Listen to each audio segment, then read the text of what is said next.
Hi everybody, welcome back to my channel, Nonstop Talking with your girl here, Vivian Liu. Today is Christmas Eve, so Merry Christmas Eve, and if you don't celebrate Christmas, then happy the holiday that you celebrate. I wanted to wear like red and green for the holidays. I currently don't own a Christmas sweater, and I feel like I should rectify that. But yeah, so I picked this red cardigan, and I mean, this isn't technically like a green headband, but it's green on the spectrum of green, I'm hoping. But yeah, and it also makes me look like a present, so I just really like it. I think it's adorable. I haven't worn it in a really long time just because I feel like I'm at that age where like I should no longer wear cutesy bows, but for this video, screw it, I'm gonna do it. And I think it's adorable. My friend Jenny Cal actually got me this, so thanks. So today I wanted to do my 2019 reading awards. This video is just to highlight books that I really enjoyed or really didn't like, or just books I wasn't able to talk about. I used to do this on my blog, and I added a few categories and I took out a few categories. I'm just gonna go over each category and tell you the book that I picked and the reason why. So the first category is favorite standalone. If you watch my 2019 favorite books video, then you'll know that it's We Are the Ants by Sean David Hutchinson. I read this book at a time where I really related too much to the main character, and it just moved me a ton, and I loved it, and definitely best standalone of 2019 for me. Next category is most disappointing standalone. I actually forgot to mention this book in my most disappointing books video, so that was a bit of a shocker because it literally was me exporting the video and then being like, oh my god, I forgot to talk about this book, and that's why it's here, so that it can get its disappointing spotlight. Title is Batman Nightwalker by Marie Lu. So this is marketed as a Batman book when it's not a Batman book, so that was very poor marketing. You can consider it as a young Bruce Wayne story, but I didn't. Also, the villain was just very lame and weak, so overall this book just disappointed me across the board. Moving on, we have a worst standalone. The answer is November 9 by Colleen Hoover.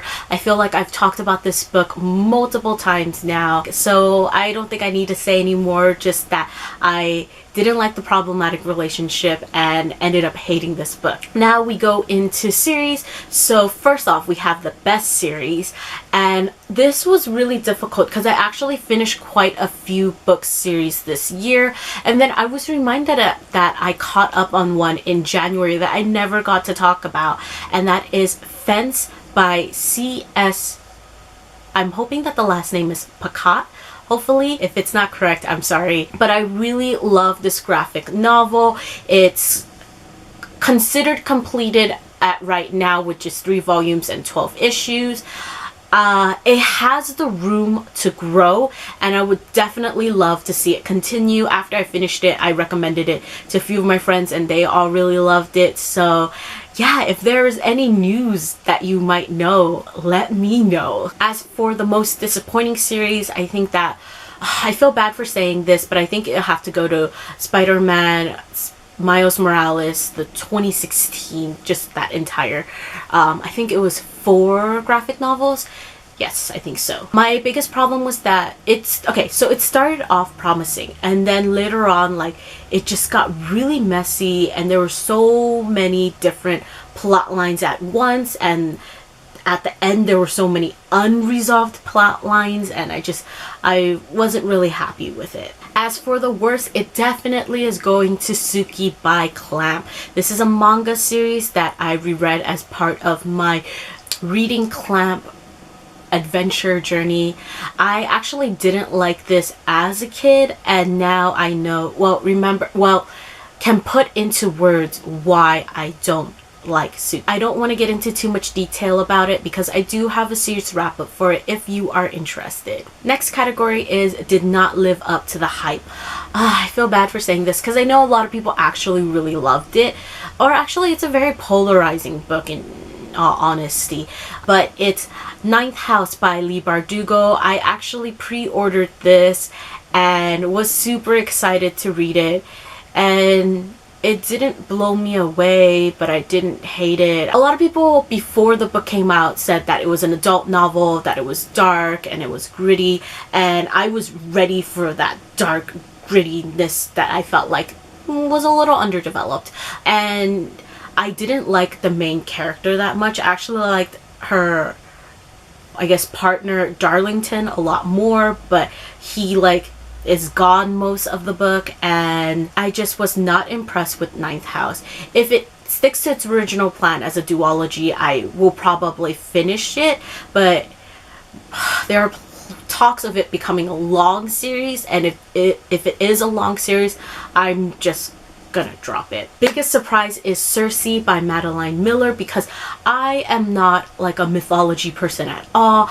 I honestly bought this book as a cover buy because the UK hardback is just gorgeous, and I was like, you know what, I just can't have this book sitting on my shelf and me never picking it up. So I got the audiobook, which was a great decision because the narrator is fantastic. I read it, I loved it, and then I went to go pick up Song of Achilles, and now I love Madeline Miller. So yeah, I was really just pleasantly surprised by Circe, and it's kind of started a thing. Next on my 2019 reading awards is the oldest book I read this year. I originally thought it would be Red Dragon by Thomas Harris, which was published in 1981, but I was wrong because it's actually Alice's Adventure in Wonderland, which according to Goodreads was originally published in 1865. For kicks this year, I decided to listen to this as an audiobook, and I feel like I should probably pick it up and read it physically someday soon. The best reread of this year is The Great Gatsby by F. Scott Fitzgerald. I first read this book when I was in high school, and it was one of my favorite required readings. I decided to pick this up as an audiobook, and I'm so glad it didn't disappoint and that I actually loved it still. It's nice to be able to articulate why I think this book is amazing instead of just saying, oh, I remembered I read it in high school and that I liked it. But no, it's genuinely a really good book. The best debut novel. Actually, I read a lot of 2019 releases this year, and I actually wanted to make a video about them, but I wouldn't know like how I'd go about formatting that. But no, let's focus on this. The best debut. So many to choose from, but I think I would have to go with Red, White, and Royal Blue by Casey McQuiston. This book also made it to my 2019 favorites books list, and it's just wonderful. I love the relationship and the hopeful USA. Best audiobook goes to Daisy Jones and the Six by Taylor Jenkins Reid. I feel like everyone has talked about this, so I don't want to get too repetitive, but pretty much just that the interview style format of this novel is best consumed as an audio, and the full cast audiobook is spectacular. Worst audiobook goes to Crossroads by Riley Hart. This is a male romance novel, and it's narrated by a man, which is perfectly fine if it wasn't for the fact that he has one of the most annoying female voices. Like, it's just that high-pitched whiny voice that I feel like teenage boys do when they're like trying to like mock the way girls talk. I think you are understanding what I'm saying, right? Best graphic novel goes to Saga. Saga blew me away. Like, it came at me this year and just blew me away. I like consumed it, and I'm like up to date, waiting for more right now. I love Saga so much. I introduced it to so many friends afterwards, and I started collecting Saga merchandise, and I even am collecting the paperback volumes along with the hardcover collections. Like, this love was all consuming for a period of time during this year. The worst graphic novel, I don't remember the title because it's a little bit long and a lot of spiders. Let me look at this real quick. It's Spider-Man, Spider-Verse, Spider-Gwen, and it's also part of the 2018 Spider-Man Enter the Spider-Verse book 1. It's written by Jason Latour and illustrated by Robbie Rodriguez.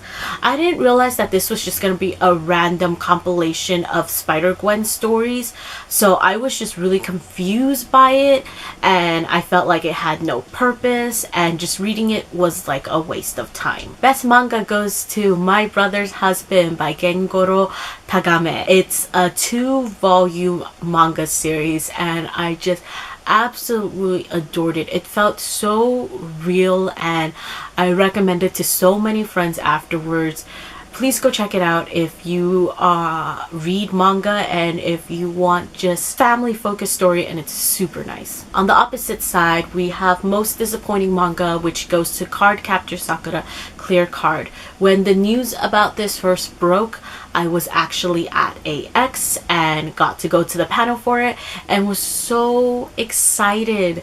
This year I decided to read the manga and watch the anime simultaneously, and I just felt like it was pretty much a repeat of the original story, and I did reread the original in preparation for this, so yeah, it was just kind of disappointing. I wasn't really interested because, you know, what's the point if it's the exact same story as the first? Not the exact same, but pretty much the same. Now we have the worst manga. If you've been watching my other videos, you already probably know the answer, but it's Everyone's Getting Married by Izumi Miyazono. I have a series wrap up for this manga series, so I don't want to be repetitive. And if you want, you can check that out as to why I hated this manga series. Now let's move on to some adjectives. The first one we have is happy. So happiest. Okay, the book that made me the happiest this year is not actually a book. It's a manga series, but I started my reread of Hanakimi again. I love this manga series so much, and it's just been an absolute delight rereading this as an adult and still loving it, and it makes me happy. Funniest goes to Dear Girls by Ali Wong. I watched both her Netflix specials, and I wasn't shocked that I would enjoy the book, but I didn't think that it would be so relatable and that I would love it that much more than I had anticipated, and obviously I found it funny as well. Saddest. I tend to avoid reading sad books.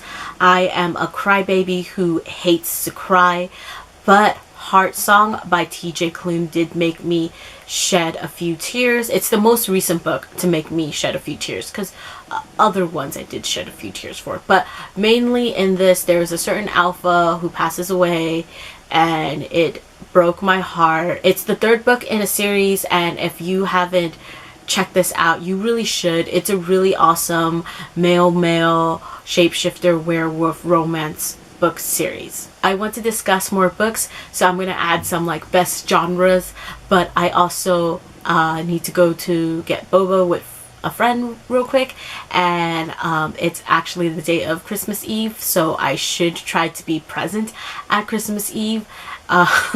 In addition, I also want to film one more video. Okay, so I can't do too much. I think I'll just talk about two more books that I feel like I really should talk about. One of them is Best Autobiography, which is Becoming by Michelle Obama. I listened to this as an audiobook, and I highly recommend the audiobook because Michelle Obama has one of the best narrating voices, and just being able to listen and follow in on her journey was fantastic. This was just a terrific read. In addition, Michelle Obama is just such an intelligent, brave, and resilient person. I have so much respect for her. Next is Best Middle Grade. Maybe you'll be shocked, maybe you won't, but I've actually never read Percy Jackson and the Olympians. It's a few of my like longtime friends' favorites, but I just never got around to reading it until this year. I started the audiobook for the first and second book and really loved it. Like, it's so much fun and it's funny, and I love the adventure and quest aspect of it all. Like, it's just been such a ride, and I'm like kind of sad and like regret not reading it like when I was younger as a kid, but I definitely am enjoying reading it right now, and I'm just waiting for the third book. That's it for my 2019 reading awards. Let me know what other categories you would like for me to add to this. I have to attend to other plans now, so even though I want to share with you other books to highlight, because I've read so much this year, I'm not able to. So yeah, outro time. Like, comment, subscribe. See you in my next video whenever that is. Bye!